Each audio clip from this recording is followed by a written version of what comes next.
Bonsoir mes amis. Excusez-moi si je fais deux choses en même temps, de vous parler puis de faire mes affaires. En fait, il s'agit d'un jeune Congolais âgé de 27 ans, n'est-ce pas? Lui, ce gars, il est ici au Québec depuis 2019 en fait. Et quand il est venu au Québec, il venait demander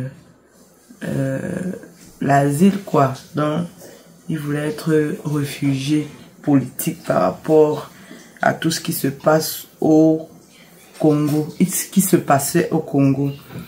Le gars il est arrivé ici et tout, il a commencé, il a continué à vivre en attendant son verdict. C'est sûr que c'était rue depuis, hein, c'est pas nouveau, c'est dû depuis, mais il espérait.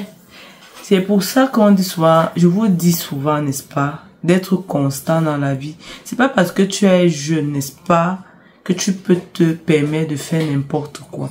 Parce qu'à un moment donné, les actes que tu poses ou que tu aurais posés peuvent être rattrapés. Ah oui, ça c'est la réalité.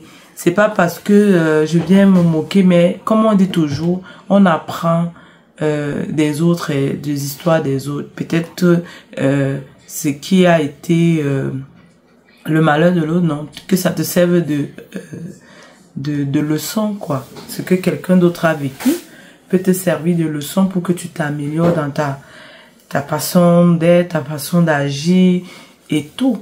Donc, du coup, ce gars, il est arrivé, il vit sa vie normalement, hein, jusqu'à ce que le verdict tombe, bam. Il doit quitter le territoire le 14 septembre prochain qui arrive. Parce qu'aujourd'hui, on est le 6 août 2025. Donc, d'ici peu, il doit partir. Et ce gars, il travaille bien depuis ce temps. On le félicite. Il fait bien sa job. Puis, il a rencontré sa belle épouse. Ils ont eu un enfant. Ça fait moins de 4 mois. Hein. L'enfant n'a pas encore 4 mois. Du coup, les gars, est-ce qu'ils comprennent que l'enfant a 4 mois? Il ne gère pas. Hein. C'est que le fédéral lui demande de partir, de rentrer au Canada.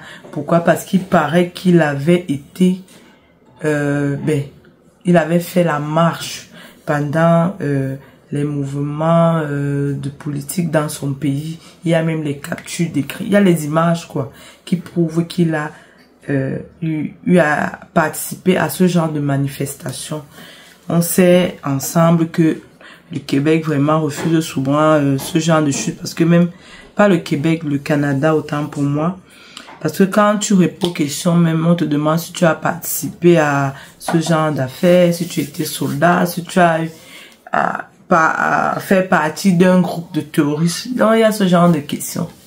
Du coup, eux ils ne savent pas si c'est vrai son histoire ou quoi. Par rapport aux images, ils disent que non. Mais le gars, lui, dit que c'est parce qu'il avait 17 ans. Il avait fait ça sans intention. C'était juste pour que si les choses peuvent changer dans le pays. Mais c'était pas pour la violence ou quoi que ce soit. Du coup, il est buté à cela. Donc, peut-être par sa conduite ici au Québec, peut-être le fédéral pourrait revoir, n'est-ce pas, son statut, peut-être lui offrir cette opportunité de rester ici là au Canada quoi, parce qu'il a déjà une famille et tout, parce que sa femme est d'ici, part au Congo, elle sera obligée d'aller et apparemment le Congo n'est pas stable, c'est pas un pays stable actuellement.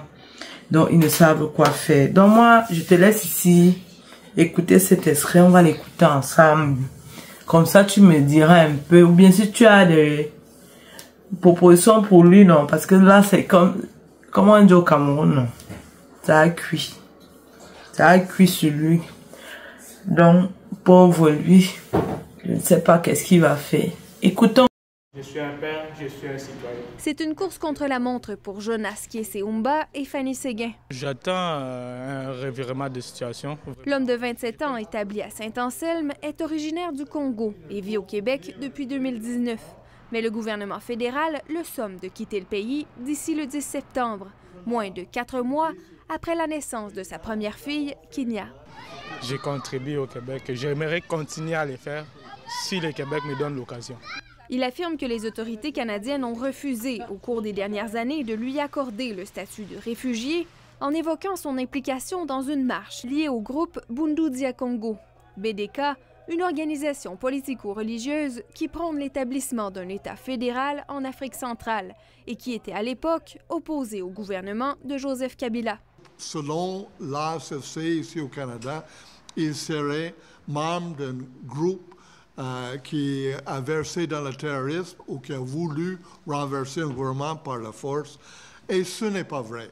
Pendant que j'ai participé à ces marches-là, j'avais 17 ans, j'étais encore jeune. Je m'étais dit que c'était des marches pacifiques, mais malheureusement, ça l'a mal tourné. Depuis, Jonas a fait du chemin. Il a travaillé durant 5 ans chez Excel d'Or et s'est marié avec Fanny Séguin, qui s'inquiète maintenant de devoir le suivre dans un pays marqué par l'instabilité, où son mari craint pour sa sécurité. Je devrais partir avec ma fille parce que je ne veux pas vivre sans mon mari et aussi elle ne veut pas vivre sans lui. Il lance donc un dernier cri du cœur au gouvernement fédéral, entouré de leurs proches et du maire de Saint-Anselme, qui a officié à leur mariage. C'est le comble de l'intégration, puis on en veut des citoyens comme ça.